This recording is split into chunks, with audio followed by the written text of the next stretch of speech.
best friends and colleagues, settled in for their usual Friday movie night. The office had been stressful all week, and this was their ritual escape, a horror movie marathon complete with popcorn and cheesy commentary. "All right, Emma, what's on the list tonight?" Claire asked, grabbing a blanket and plopping down on the couch. Emma smirked. "Something super creepy. It's called Shadows in the Mirror. Apparently, it's based on real events." Claire rolled her eyes but grinned. "Real events, huh? Fine, let's see if it can actually scare us." The movie began, its eerie soundtrack filling the room. The plot revolved around a haunted mirror that showed horrifying reflections of things not really there. The tension built as they laughed nervously, teasing each other about who would get scared first. Then, just as the protagonist screamed at the sight of a shadow behind her, the lights in their apartment flickered and went out. The sudden darkness swallowed the room, leaving only the faint light of the paused laptop screen. "Power outage?" Claire whispered, clutching her blanket tighter. "Must be," Emma replied, her voice uneasy. She got up and fumbled for her phone. The flashlight beam cut through the darkness as she moved towards the fuse box. Claire stayed on the couch, scrolling on her phone to distract herself, when a notification popped up. It was from an unknown number. "Enjoying the movie? You should check the mirror." Claire's breath caught in her throat. She quickly showed Emma the message when she returned. "Is this some kind of joke?" Emma asked, her face pale. She looked at the mirrors in the room, her flashlight sweeping across their surfaces. They were empty, just reflecting the room back at them. A loud thud came from the hallway. "Surprise!" shouted their coworkers, bursting through the door, laughing hysterically. Emma and Claire stared in disbelief as their coworkers revealed the elaborate prank, complete with pre-recorded sounds and messages sent through a spoofed number.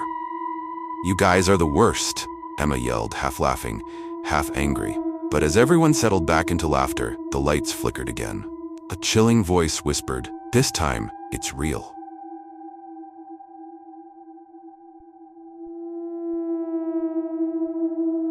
It was supposed to be the ultimate bonding experience. A group of 5 best friends venturing into the infamous Black Hills Forest, renowned for its eerie tales and mysterious history. Jack, the group leader, had planned this weekend trip for weeks. Accompanying him were Ethan, the sarcastic joker, Chris, the skeptic, Sam, the tech wizard, and Lucas, the overly cautious one. Together, they hoped for some fun, adventure, and a little thrill. The forest was a sprawling labyrinth of towering pines, shrouded in perpetual mist that seemed to dance through the trees. Locals often spoke of strange disappearances and ghostly sightings, but the boys laughed it off as mere folklore, just the kind of backdrop they needed for a daring camping trip. As they hiked deeper into the woods, Jack shared snippets of the forest's legends. They say the spirit of a witch who was executed centuries ago haunts these woods. Jack teased, his voice low and dramatic. "The Blair Witch." "Oh please," Chris rolled his eyes. "Every creepy place has a story like that. The real danger here is getting lost." But Ethan, ever the prankster, grinned mischievously. "Or maybe, the danger is something watching us right now." He let out an exaggerated guttural growl, making Lucas flinch. By the time they set up camp near a small clearing, the sun had dipped below the horizon, casting long, sinister shadows across the ground. The boys gathered around a roaring campfire, swapping jokes and roasting marshmallows. Ethan, however, had other plans brewing in his mind. He had secretly prepared a horror prank to scare the wits out of his friends, a fake ghost encounter using a hidden projector, eerie sound effects, and a ghastly mannequin he'd brought along. The prank unfolded just as they were telling ghost stories by the fire. Sam had just finished recounting a chilling tale when an unnatural howl echoed through the forest. The boys froze, their laughter dissipating into silence. "What was that?" Lucas whispered, his eyes darting toward the darkness. "Probably just a coyote," Chris said, though his voice lacked its usual confidence. Suddenly, faint footsteps crunched on the forest floor, circling their campsite. Sam aimed his flashlight into the trees, but the beam seemed swallowed by the mist. "Okay, this is getting weird," Jack said, standing up. "Who's there?" No answer. Just an oppressive silence that made their hearts pound. Then came the crescendo. A blood-curdling scream pierced the air, followed by the sudden appearance of a white, ghostly figure emerging from the trees. It glided toward them with unnatural movements, its eyes glowing a menacing red. The boys screamed in unison, scrambling to their feet. "Run!" Jack shouted, and they bolted, leaving their belongings behind. Ethan's laughter echoed through the clearing as he pulled off the mannequin's head, revealing the hidden projector rig. "Priceless," he howled, tears streaming down his face. "Did you see Lucas's face? Worth every second of planning." But as his laughter faded, Ethan realized something was off. The woods had gone eerily quiet, too quiet. The usual rustle of leaves and distant animal calls had vanished. A cold chill crept up his spine. "Guys," he called out, expecting his friends to return once they realized the prank. No response. Only the sound of his own breathing. Then he heard it, footsteps. But these weren't from his friends. They were heavy, deliberate, and closing in fast. Ethan's bravado evaporated as panic set in. He spun around, scanning the darkness with his flashlight, but the beam flickered and died. A low, guttural growl resonated behind him. Ethan froze, his heart hammering against his ribs. Slowly he turned, and his scream was swallowed by the night. "Borja?" Meanwhile, the other boys had run until their lungs burned, at finally collapsing near a stream. Lucas was on the verge of tears. "What the hell was that? That wasn't normal." Jack tried to catch his breath. I don't know. It looked like a ghost, but..." "Ethan?" Sam exclaimed, his eyes wide. "Where's Ethan?" They all exchanged uneasy glances. The realization hit them like a ton of bricks. Ethan wasn't with them. Despite their fear, Jack took charge.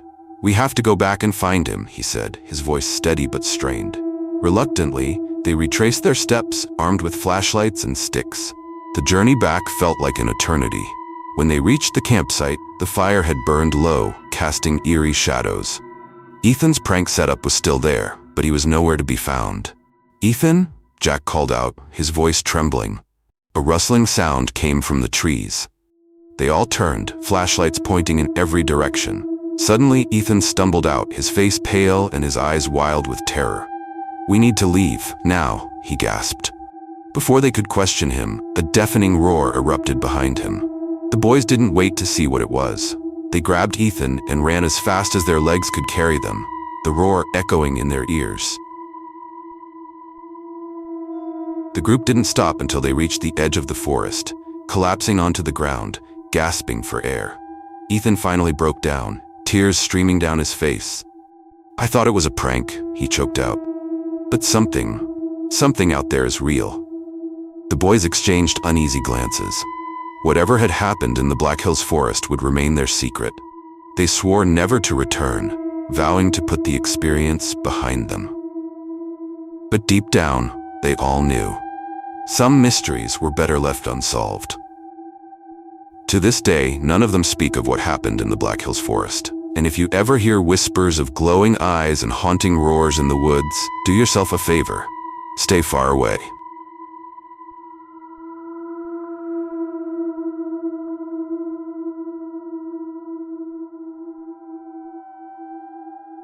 Title: Never Again. 3 college friends, Emma, Chloe, and Sarah, decide to escape their hectic lives for a weekend trip to the secluded Blue Ridge Mountains. Seeking adventure and a break from their studies, they rent a cozy cabin surrounded by towering pines and tranquil streams. On their first night, as the sun dips below the horizon, they gather around a crackling campfire. The girls share ghost stories, their laughter echoing to the forest. Emma, the bravest of the group, suggests a nighttime hike to a nearby overlook, known for its breathtaking view of the moonlit valley. Armed with flashlights and wrapped in cozy jackets, they set off into the dark. The towering trees and rustling leaves create an eerie atmosphere. But they press on, their chatter masking the forest's whispering secrets.